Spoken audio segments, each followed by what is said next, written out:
Sir, క్రైస్తవుల దాడి, చర్చిల ఫిర్యాదులు, మతాల తగాదాల తీవ్రతరం. క్రైస్తవుల దానికి సంబంధించి వాస్తవంగా అప్పుడు ఎవరు మనం క్రిస్మస్ అప్పుడు క్రిస్మస్ మీద ఎందుకు దాడి అని కూడా చర్చించాం కదా. నిన్న ఒరిస్సాలోని ఢెంకనాల్ జిల్లాలో ఒక క్రిస్టియన్ ఆయన ఫాదర్ ఐ థింక్ పాస్టర్ బలవంతాన మత మార్పిడి చేయిస్తున్నారని బజరంగ్ దళ్ కార్యకర్తలు ఆయన మీద ఇది దౌర్జన్యం చేసి ఆవు పేడ తినిపించారు. ఇది రికార్డు. ఇది జాతీయ స్థాయిలో వార్త వచ్చింది. ఇది ఒరిస్సాలోనే కాకుండా వాళ్ళ పత్రిక వాళ్ళ వీటిలో వేశారు. ఇదిగోండి, Odisha pastor assaulted, humiliated and forced to consume cow dung by అని ఇది జరిగింది. సో ఈ వార్త ఇకనే కాకుండా కేరళ క్యాథలిక్ ప్రెస్లో కూడా ఇది చాలా ప్రముఖంగా వచ్చింది. ఏదైనా ఉంటే ఒకవేళ బలవంతపు మార్పిడి, ఎప్పుడు ఈ బలవంతపు మత మార్పిడి, క్రూసేడ్ ఇది చాలా ఎక్కువగా చేస్తున్నారు కదా. ఇటువంటిది ఉంటే మీరు పోలీసులకు చట్టబద్ధంగా ఫిర్యాదు చేయాలి, కానీ ఆవు పేడ తినిపించడం ఏంటి? ఈ వార్త కొంతమంది స్ప్రెడ్ చేశారు అనవసరంగా అంటే కాదు, ఆయన భార్య పోలీసులకు ఫిర్యాదు చేశారు. ఒక మతంపై జరుగుతున్న దాడులు కావు ఇవి, మానవత్వంపై జరుగుతున్న దాడులు అంటూ ముఖ్యమంత్రి వర్యులు క్రైస్తవ సంఘాలపై, క్రైస్తవ సేవకులపై, క్రైస్తవ్యంపై భారతదేశంలో జరుగుతున్నటువంటి దుస్సంఘటనలను ఉద్దేశించి మాట్లాడడం అన్నది చాలా హర్షణీయం. భారతదేశం అంతా లేక భారతదేశంలో ఉన్న క్రైస్తవ సమాజం అంతా ఖచ్చితంగా నిండు మనస్సుతో ఇలాంటి ముఖ్యమంత్రులకు కృతజ్ఞతలు చెప్పవలసిన బాధ్యత మరి క్రైస్తవ సమాజం మీద ఉంది అని నేను మరొకసారి గుర్తు చేస్తున్నాను. ఏదో ఒక మతంపై కాదు, మానవత్వంపై జరుగుతున్నటువంటి దాడులు ఇవి అంటూ కేరళ రాష్ట్రానికి సంబంధించినటువంటి ముఖ్యమంత్రి వర్యులు పినరాయి విజయన్ గారు, మేఘాలయకు చెందినటువంటి ముఖ్యమంత్రి వర్యులు కనరడ్ సంగ్మా గారు ఒక స్టేట్మెంట్ ఇవ్వడం, ఒక పోస్ట్ చేయడం, ఎక్స్ అనండి, ట్విట్టర్ అనండి, వాటిల్లో తమ అభిప్రాయాన్ని పంచుకున్నారు. అది చాలా ధైర్యంగా, ఛాలెంజింగ్గా ఉన్నటువంటి ఈ సమయంలో చాలా ధైర్యంగా, డాషింగ్ అండ్ డేరింగ్ అంటామే అలాగున ముఖ్యమంత్రి స్థాయిలో ఉండి మానవత్వపు విలువలను భారతీయ మతోన్మాద బృందానికి గుర్తు చేసే ప్రయత్నం చేశారు ఈ ముఖ్యమంత్రులు. కనుక వీరికి నా మనస్ఫూర్తిగా నేను వీరికి సెల్యూట్ చేస్తున్నాను. ఒక క్రైస్తవ బోధకుడిగా నేను ముందుగా నా నిండు వందనాలు వారికి తెలియజేసుకుంటున్నాను. ఈ సంఘటనపై తెలుగు రాష్ట్రాలకు సంబంధించిన ఏ నాయకుడు కూడా స్పందించలేదండి. రాజకీయ నాయకుల నుండి, ఏ పార్టీ నుండి కూడా, లేదా ప్రతిపక్షాల నుండి కూడా తెలుగు రెండు రాష్ట్రాల నుండి ఎలాంటి స్పందన లేదు. ఇది చాలా చాలా దురదృష్టకరమైన విషయం. తెలంగాణ ముఖ్యమంత్రి రేవంత్ రెడ్డి గారు కానీ, ప్రతిపక్షంలో ఉండేటువంటి కేసీఆర్ గారు కానీ, అట్లాగే ఆంధ్రప్రదేశ్కు సంబంధించి టీడీపీ ముఖ్యమంత్రి చంద్రబాబు గారు కానీ, లేదా ప్రతిపక్ష హోదాలో ఉన్నటువంటి వైఎస్ జగన్ గారు కానీ ఎలాంటి స్పందనలు తెలియచేయకపోవడం చాలా చాలా దురదృష్టకరం. అట్లాగే దేశభక్తే కాదండి, ప్రపంచ భక్తి కలిగి జీవించే ఏకైక మనుషులు ఎవరంటే క్రైస్తవులే. క్రైస్తవులకు శత్రువులు ఎవరు ఉండరండి. క్రైస్తవులకు దేశభక్తి మెండుగా ఉంటుంది. టోటల్గా దేశభక్తి అనడం కంటే కూడా ప్రపంచ భక్తి మెండుగా ఉంటుంది. మానవుల్ని స్వచ్ఛందంగా ప్రేమించగలిగినటువంటి మానవత్వపు విలువలు బైబిల్లో పుష్కలంగా ఉంటాయి. కనుక బైబిల్ చదివే ప్రతి వ్యక్తి తన హృదయం మారిపోతుంది, తన మాటలు, నడక, ఉద్దేశాలు మార్చబడతాయి, మంచి వ్యక్తిగా బ్రతుకుతారు. అలాగే నలుగురు మంచిగా బ్రతకాలని కోరుకొని తాను ఎరిగినటువంటి నిజాన్ని, సత్యాన్ని నిర్భయంగా చెప్పి ఇతరులకు సాయం చేయాలి. అదే సమయంలో మనుషులు మరణించాక మోక్షం చేర్చాలి, మోక్షం చేరాలి అన్న తపనతో పనిచేస్తారు. తిట్లు తింటున్నారు, దెబ్బలు తింటున్నారు, హింసింపబడుతున్నారు, అవమానాలు పాలవుతున్నారు భారతదేశంలో. అయినా నా భారతదేశం పట్ల నా ప్రేమను నేను కలిగి నా భారతీయుల రక్షణ కొరకు నేను ప్రయాసపడాలి, ఓర్చుకోవాలి, నా సోదరులందరూ కూడా రక్షించబడాలి, నిత్యగ్నిలోకి వెళ్ళకూడదు, పరలోక రాజ్యం చేరుకోవాలి అన్న తపన క్రైస్తవ పాస్టర్లలో మెండుగా ఉంది. ప్రస్తుతం మనం బ్రతుకుతున్నటువంటి ఈ సమాజంలో మనకు ఎదురవుతున్నటువంటి పెను సవాళ్ళు లేదా భయంకరమైన విషయాలు, ప్రాక్టికల్గా జీవించడానికి అవసరమైనటువంటి విషయాలు మన ఛానల్ ద్వారా మీకు అందించే ప్రయత్నం చేస్తున్నాను. రైట్, సరే, ఇక విషయాల్లోకి మనం వెళితే ఒరిస్సా రాష్ట్రానికి సంబంధించి ఒక 4-5 జిల్లాల్లో ముఖ్యంగా ట్రైబల్స్ పీపుల్ ఎక్కువగా ఉంటారండి. గిరిజన తెగలు ఎక్కువగా జీవించే ప్రాంతం నాకు తెలిసి మరి ఒరిస్సాలో ఎక్కువ ఉంటారని నేను భావిస్తున్నాను. మన భారతదేశం మొత్తం మీద నాకు తెలిసినంతలో ఈ దుర్ఘటన ఈ 2026లో జనవరి నెలలో 4వ తేదీన జరిగిందిట. ట్రైబల్స్కు సంబంధించినటువంటి ఒక పాస్టర్ గారు, ఆయన పేరు ఏంటంటే బిపిన్ బీహారీ నాయక్ అనే పాస్టర్ గారు. ఆయన భార్య పేరు వందన నాయక్.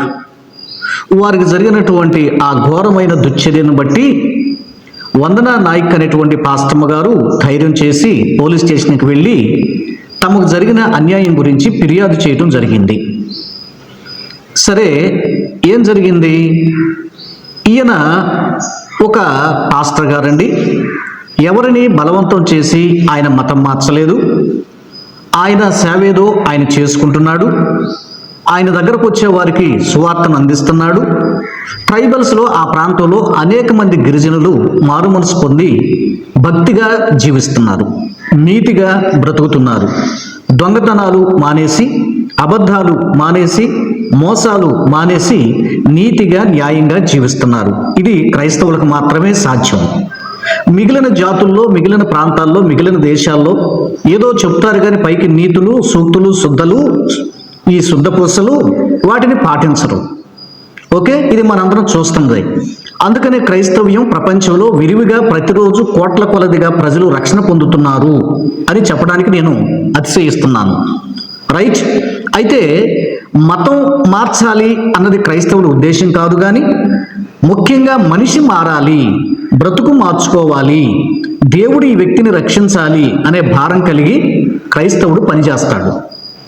చూసే వాళ్ళకి ఇది మతం మారుస్తున్నారు, వీళ్ళకి పని పాట ఉండదు, ఏదో ఫారిన్ నుంచి డబ్బులు వస్తాయి, అందుకే వీళ్ళు బైబిల్ పట్టుకు తిరుగుతారు, వీధి వీధి తిరుగుతుంటారు, వస్తుంటారు అంటూ దోషులకు దిగుతూ భయంకరంగా మాట్లాడుతున్నటువంటి వారిని కూడా మనం చూస్తున్నాం సమాజంలో. అయినా క్రైస్తవులు చాలా మట్టుకు బెటర్ కాదండి, బెస్ట్గా క్రైస్తవులు ప్రవర్తిస్తూ, ఓర్చుకుంటూ, సహిస్తూ, దెబ్బలు తింటూ కూడా మరలా సువార్తను ప్రకటిస్తున్నారు. మీరు కావాలంటే వారి ఇళ్ళకెళ్ళి చూడండి, వారి ఇళ్ళు చాలా నిరుపేద స్థితిలో ఉంటాయి, ఆర్థికంగా చాలా కష్టాలు వాళ్ళకు ఉంటాయి. పేదరికాన్ని అనుభవిస్తూనే యేసయ్య ప్రేమను పంచిపెట్టే ప్రయత్నంలో భాగంగా వారు హింసలకు గురవుతున్నారు. ఈ పాస్టర్ గారు, ఈ నాయక్ అనబడేటువంటి ఈ పాస్టర్ గారు తన పనేదో తను చేసుకుంటూ ప్రభు సేవలో జీవిస్తూ ఉంటే ఈ గుంపు, ఈ యొక్క బహుశా ఈ ఆర్ఎస్ఎస్ కానీ మరి విహెచ్పి వాళ్ళు అన్నట్టుగా నేను విన్నాను.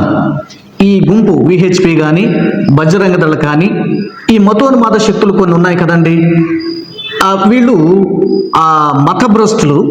నిజానికి హిందుత్వానికి అపకీర్తి తెస్తుంది వీళ్ళే.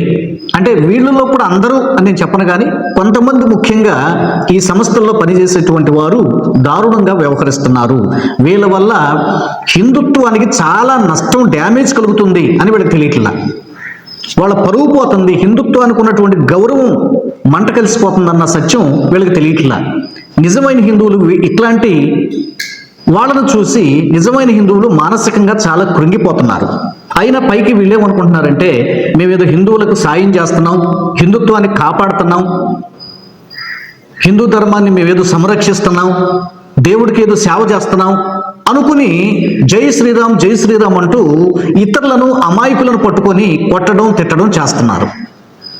సరే, ఈ పాస్టర్ గారి ఇంట్లోకి ప్రవేశించి గుంపుగా వెళ్ళి పాస్టర్ గారిని బయటకు ఈడ్చుకొచ్చి ఏమండి చెప్పుల దండ ఆయన మెడలో వేసి ఊరేగించి జై శ్రీరామ్ అంటూ కేకలేస్తూ అరుస్తూ ఊరంతా తిప్పి హేళన చేసి మరలా ఒక హిందూ టెంపుల్ దగ్గర తీసుకెళ్ళి అక్కడ ఒక కుంకుమ బొట్టు ఆయనకి పెట్టి ఏమండి ఎంత దౌర్జన్యం అండి, ఎంత నీచమైన పని అండి ఇది. పాస్టర్ గారు తన పని ఏదో తాను చేసుకుంటున్నాడు. పోనీ ఆయన ఏదైనా తప్పు చేశాడా? ఎవరిళ్ళకల్లో వచ్చి బలవంతంగా మతం మారమని చెప్పాడా? ఏమీ చేయలే. అయినా వీళ్ళు వాంటెడ్గా ఆయన్ని ఇలాగ ఇబ్బందులకు గురి చేశారు. ఇంకా ఎంత నీచమైన దుష్ట బుద్ధిని వీళ్ళు వ్యక్తపరిచారంటే పాస్టర్ గారికి గోమూత్రం తాగించారంట, అట్లాగే ఆ ఆవు యొక్క పేడను కూడా తినిపించారంట. ఇదేంటండి, ఇది ఎంత నాన్సెన్స్ అండి, చీచి అనిపించట్లా? అయితే ఇలాగను ఒక పాస్టర్ గారిని దుర్మార్గంగా బయటకు తీసుకెళ్లి ఊరేగించి అవమానించి చెప్పుల దండ వేసి కుంకుమ బొట్టు పెట్టి బాధించి వేధించి తిడుతూ అవమానిస్తూ నువ్వు అర్జెంటుగా మతం మారు, హిందుత్వంలోకి వచ్చేసేయి అని ఆయన ఒత్తిడి చేస్తూ చూడండి. మీరు కావాలంటే ఆన్లైన్లోకి వెళ్ళి విచారించండి, చాట్‌జీపీటీని అడగండి, లేకపోతే ఇంకా ఏదన్నా ఉంటే మాధ్యమాల ద్వారా తెలుసుకోండి నేను చెప్పేది సత్యమా కాదని. పేడ తినిపించడం ఏంటండి, ఇది ఎంత అసహ్యకరమైనటువంటి కార్యం అండి ఇది అసలు. అందుకనే ముఖ్యమంత్రులు ఏమన్నారంటే, అంటే ప్రతిపక్ష నాయకులు కూడా స్పందించారండి. కేరళ ప్రాంతానికి సంబంధించినటువంటి ఇంకా ప్రతిపక్ష నాయకులు స్పందించారు, అక్కడక్కడ గొప్ప గొప్ప నాయకులు స్పందించారు, చాలా సంతోషం. అయితే ముఖ్యమంత్రి స్థాయిలో ఉండి ఇలాగున ఇది ఒక మతం మీద దాడి కాదు, మానవత్వం మీద దాడి లాంటిది ఇది అని వారు చెప్పడం చాలా గమనార్హం అండి. వాళ్ళు ఏమని పోస్ట్ చేశారో ఒకసారి మీకు చదివి వినిపిస్తా. విజయన్ గారు కానీ, అట్లాగే సంగ్మా గారు కానీ, మేఘాలయ ముఖ్యమంత్రి వర్యులు, కేరళ ముఖ్యమంత్రి వర్యులు ఏమి స్టేట్మెంట్ ఇచ్చారో చిన్నగా మీకు చదివి వినిపిస్తా. పినరాయి విజయన్ గారు ఆయన మాటలో వారు స్పష్టంగా క్లియర్గా చెప్పింది ఏంటంటే, ఇది ఒక వ్యక్తి యొక్క హక్కులపై జరిగిన అత్యాచారం. ఏమండి, ఈయన ఇంకా ఘాటుగానే స్పందించారు. నేను ఇంతవరకు మాట్లాడింది కొంచెం అంత ఘాటుగా లేదు. నా వార్డు అనేది నేను సారాంశాన్ని క్రోడీకరించి ముందు చెప్పాను వాళ్ళు ఇట్లా అన్నారని. కానీ స్పష్టంగా మనం వారి మాటలు క్లియర్గా మనం చదివితే, ఒక వ్యక్తి హక్కులపై జరిగిన అత్యాచారం, కాన్స్టిట్యూషనల్ రైట్స్ మనకున్నాయి, అవన్నీ ఎందుకు తొంగలో తొక్కేస్తున్నారు వీళ్ళు? అసలు ఇలాంటి వాళ్ళ మీద ఎందుకు చర్యలు తీసుకోకూడదు? ఇలాంటి వాళ్ళ మీద పోలీసులు వెంటనే ఎందుకు చర్యలు తీసుకోరు? వెంటనే ఎందుకు అరెస్ట్ చేయరు? ఈ సంగ్మా గారు ఏమన్నారంటే, మేఘాలయ ముఖ్యమంత్రి వర్యులు ఆయన ఇచ్చినటువంటి స్టేట్మెంట్ ఏంటంటే, దీనిని భారతీయ రాజ్యాంగ హక్కులపై ఉల్లంఘనగా ఖండించారు మరియు తక్షణ చర్యలు ఒరిస్సా ముఖ్యమంత్రి గారు తీసుకోవాలి, తక్షణ చర్యలు తీసుకోవాలి, పోలీస్ డిపార్ట్మెంట్ తక్షణమే దీని మీద చర్యలు తీసుకోవాలి అంటూ వీళ్ళు లేఖలు కూడా రాశారండి. కేరళ నుండి విజయన్ గారు ఒరిస్సా ముఖ్యమంత్రికి లేఖ కూడా వ్రాశారు. ఖండించడమే కాదు, ఇతర ప్రముఖ నేతలు కూడా మత స్వేచ్ఛ, సమాన హక్కుల విషయంలో మరి ఇలాగ ప్రవర్తించటం అన్నది నిజంగా ఇది మానవత్వం మీద జరిగిన దాడే అంటూ వాళ్ళు తమ భావనలను వ్యక్తం చేశారు. విచిత్రం ఏంటంటే, ఈ ఇన్సిడెంట్ జరిగిన తర్వాత పాస్టమ్మ గారు అక్కడికి వెళ్ళడం జరిగింది. పోలీసులకు కంప్లైంట్ ఇస్తే వాళ్ళు దాన్ని తత్సరం చేసి ఆలస్యం చేసి దాన్ని సరిగా పట్టించుకోకుండా అది తర్వాత సోషల్ మీడియాలో వైరల్ అయిన తర్వాత అప్పటికప్పుడు హడావుడిగా ఎఫ్ఐఆర్ నమోదు చేయడం జరిగిందంట. చూడండి, అంటే ఏంటి, ఎవరు కొమ్ము కాస్తున్నారు అంటే ప్రభుత్వానికి కొమ్ము కాయడం ఇది భావించాలా? డిపార్ట్మెంట్లో కొంతమంది ఉంటారండి, మతానికి కొమ్ము కాస్తున్నారా, లేకపోతే రాజకీయ నాయకులకి కొమ్ము కాస్తున్నారా, లేక వారికి ఒత్తిడికి గురవుతున్నారా, ఏంటో మనకు అర్థం కావట్లా. ఇంత అవమానం జరిగితే లేట్ చేయటం ఏంటండి? వెంటనే స్పందించాలి కదా. నిజానికి ఈ వార్తా కథనాలు కూడా కాస్త లేటుగానే బయటకు వచ్చినాయి కదండి. నాకు తెలిసి బహుశా 20 ఆ తారీఖుల్లో ఇది జరిగింది. ఎప్పుడండి? ఎప్పుడో 4వ తారీఖు జరిగింది. నాకు తెలిసి ఒక 10-15 రోజులు గడిచిన తర్వాత మరి బహుశా బయటకు వచ్చినట్టుగా అనిపిస్తున్నాయి నాకు. ఈ మధ్య మన సోదరుడు రమేష్ గారు కూడా స్పందించారు. ఒడిస్సాలో ఒక పాస్టర్ని ఇంటికెళ్ళి అక్కడ వాళ్ళందరిని కొట్టి వాళ్ళని తీసుకొని మెడలో చెప్పు దండేసి ఊరేగించుకుంటూ వెళ్ళి అక్కడ అతను ఒక టెంపుల్ కట్టేసి బలవంతంగా పేడ తినిపించినటువంటి ఒక ఇన్సిడెంట్ ఏదైతే ఉందో, పాస్టర్ని కొట్టినటువంటి ఇన్సిడెంట్ ఏదైతే ఉందో, దాని మీద రాజకీయ నాయకులు యొక్క స్పందించారు. దాని గురించి ఎవరు ఏమి స్పందించారు అనేది ఒకసారి చూద్దాం. ఓకే, అదే నేను చాలా రోజుల నుంచి చెప్తున్నాను ఏంటంటే, ఎలాంటి ఇన్సిడెంట్ జరిగినప్పుడు అన్ని రాష్ట్రాల్లో అన్ని సెక్యులర్ పార్టీలు స్పందిస్తున్నాయి, మన ఆంధ్రప్రదేశ్ నుంచి పొలిటికల్ పార్టీలు ఎవరో స్పందించట్లేదని నేను చెప్పాను గతంలో.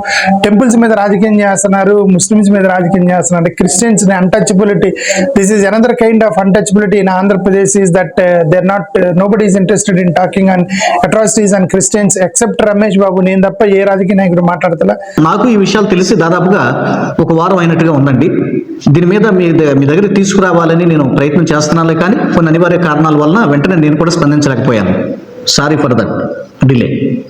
టోటల్గా ముఖ్యమంత్రి స్థాయిలో వ్యక్తులు మొన్న ఈ మధ్య స్పందించారు. ఇది లేటెస్ట్ న్యూస్ అనమాట. సరే, ఇప్పుడు ఏంటంటే ఇది లేటెస్ట్ న్యూస్. ఈ వివరాలు ఇంకా మీలో చాలా మందికి తెలియదు, చాలా మంది క్రైస్తవులకు తెలియదు. కనుక అనేక క్రైస్తవ సమాజాలు, క్రైస్తవ సంస్థలు, క్రైస్తవ ప్రజలు తెలుసుకోవాలని మన ఛానల్లో ఇలాంటివి పోస్ట్ చేస్తున్నాం. ఏముండో ఒకటే గుర్తుంచుకోండి, మతభేదాలు పుట్టించడానికి కాదు నేను పోస్ట్ చేసేది. ఒకవేళ దీన్ని విని ఏదో క్రైస్తవులు రెచ్చిపోవాలి, లేదా హిందువుల మీద దాడులు చేయాలి, కొట్టేవాడిని కొట్టండి, పొడిచేవాడిని పొడవండి, చంపేవాడిని చంపండి, ఇవన్నీ మనకు వద్దండి. మనము వీలైతే ప్రార్థన చేద్దాం, వీలైతే మనము ఓర్చుకుందాం, లేదు కష్టమైతే మనము ప్రభుత్వాలకు విజ్ఞప్తి చేయాలి, మన కష్టాన్ని తెలియచేయాలి. పోలీస్ డిపార్ట్మెంట్ వారికి మన బాధలు వారి దృష్టికి తీసుకెళ్ళాలి. అలాంటి ప్రయత్నమే మన ఈ క్రీస్తు విజయం ఛానల్ చేస్తుంది, గుర్తుంచుకోండి. అట్లాగే Christian rights organisation government recognised organisation Tenali ప్రాంతం నుండి కొనసాగుతుంది, ఏపీ స్టేట్కు సంబంధించి ముఖ్యంగా. కనుక మేము కూడా ఫైట్ చేయటానికి ఏంటండి, శాంతియుతమైనటువంటి పోరాటాలు చేయటానికి మేము ఎప్పుడు రెడీగా ఉన్నాం. మాకెవరు శత్రువులు కాదండి, మేమెవరిని ద్వేషించట్లేదండి. భారతీయులందరూ కూడా అన్నదమ్ములాగా కలిసిమెలిసి జీవించాలి అని కోరుకునే వారిలో నేను ఒక్కడిని. కనుక ఇలాంటి విభేదాలు మనకొద్దు, మనమంతా కలిసిమెలిసి చక్కగా అన్నదమ్ములాగా కలిసిమెలిసి జీవిద్దాం. ఇదే మా యొక్క నినాదం, గుర్తుంచుకోండి. క్రిస్టియన్ రైట్స్ ఆర్గనైజేషన్ యొక్క స్లోగన్ ఏంటంటే లవ్ ఇండియా, సర్వ్ ఇండియా. భారతదేశాన్ని ప్రేమించండి,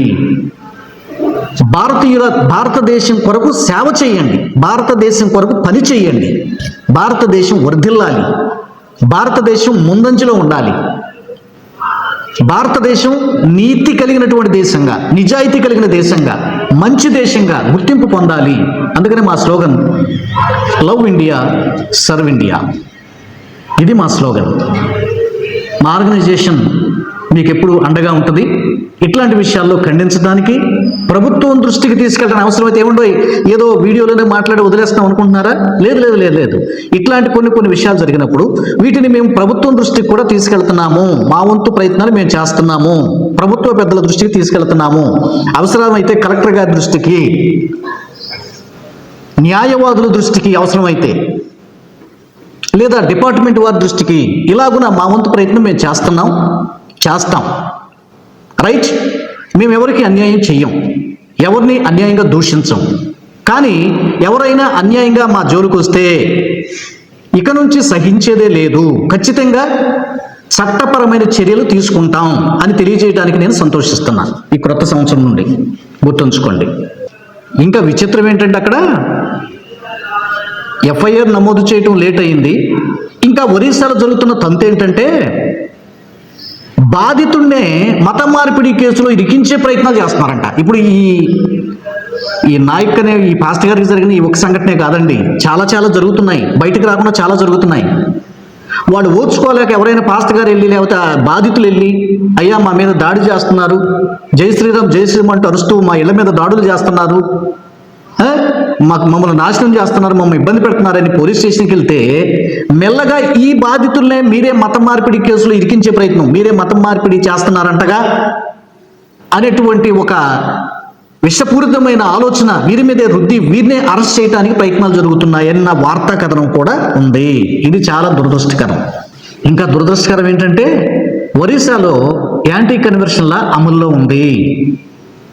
దాన్ని చాకు బూచిగా చూపి క్రైస్తవ్యాన్ని అణిచివేయటానికి చాలా కుట్రలు అక్కడ జరుగుతున్నాయి. రాజస్థాన్లో కూడా ఉంది, ఉత్తరప్రదేశ్లో కూడా ఉంది. ఇలాగ దాదాపుగా 10-11 జిల్లాల్లో ఉందని, 10-11 రాష్ట్రాల్లో ఉందని మీకు గతంలోనే చెప్పాను. ఒక దుర్మార్గమైన దుష్టాలోచన ఏంటంటే దీనిని దేశవ్యాప్తంగా తేవాలి అన్న ఆలోచన కొందరు దుర్మార్గుల్లో ఉంది. నేను ఇలా అంటున్నందుకు క్షమించండి. అసలు వీళ్ళకి మరి దుర్మార్గులు అనాల్సి వస్తుంది, దుష్టులు అనాల్సి వస్తుంది, కొంచెం కఠినంగా మాట్లాడాల్సి వస్తుంది. మరి వీళ్ళు చేసేటువంటి పనులు అలాగున్నాయి. ఏమండి, వీళ్ళకి భయం, గడగడగడ వణికిపోతారనమాట. క్రైస్తవ్యాన్ని చూస్తే, కరపత్రికలు పంచడం చూస్తే కొంతమందికి చేలు కుట్టినట్టుగా, విషం ఎక్కినట్టుగా, పిచ్చి కుక్క గరిచినట్టుగా ఏమండి బుస్సున లేచి వాళ్ళ తిడుతూ కొడుతూ, నేను మీకు నెక్స్ట్ ఇంకొక వీడియో చూపిస్తాను, ఇలాగ చేస్తున్నారు చూసారా. కనుక ఇలాగున ఒరిస్సాలో జరుగుతున్నాయి. ఒరిస్సా కోసం ప్రార్థన చేయండి. అయితే వాస్తవానికి SC/ST యాక్ట్ అనేటువంటిది ఒకటి ఉందండి. దీన్ని వాళ్ళు వినియోగించలేకపోతున్నారు అక్కడ. మనందరికీ ఆర్టికల్ గురించి తెలిసిందే. ఆర్టికల్ 25 మత స్వేచ్ఛ, ఆర్టికల్ 21 మానవ గౌరవం, మనిషి గౌరవం, మనిషి గౌరవానికి భంగం వాటిల్లిన కేసు పెట్టచ్చు.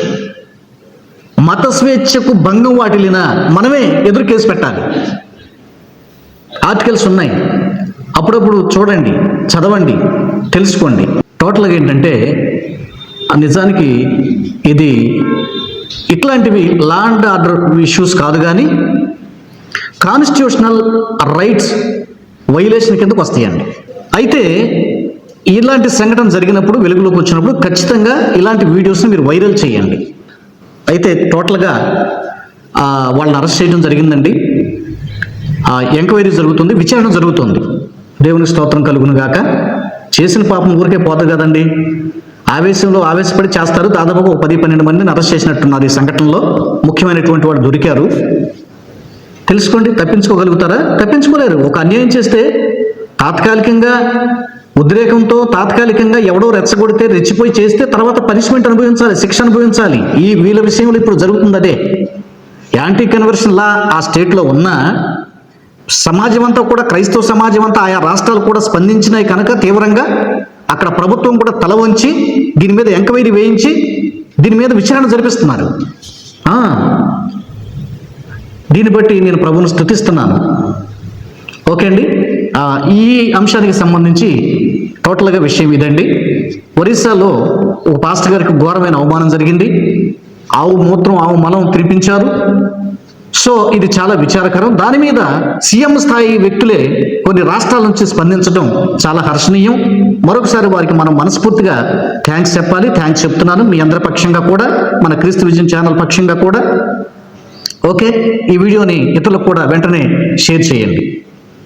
దీని మీద మీ అనుభవాలు ఏదైనా ఉంటే తెలియచేయండి కామెంట్ రూపంలో. మీ అభిప్రాయాలను కూడా కామెంట్ రూపంలో రాయడం మర్చిపోకండి. Thank you. God bless you. వందనాలు. మీ అందరికి కూడా ప్రభు పేరిట వందనాలు తెలియజేస్తున్నాను. Thank you to all.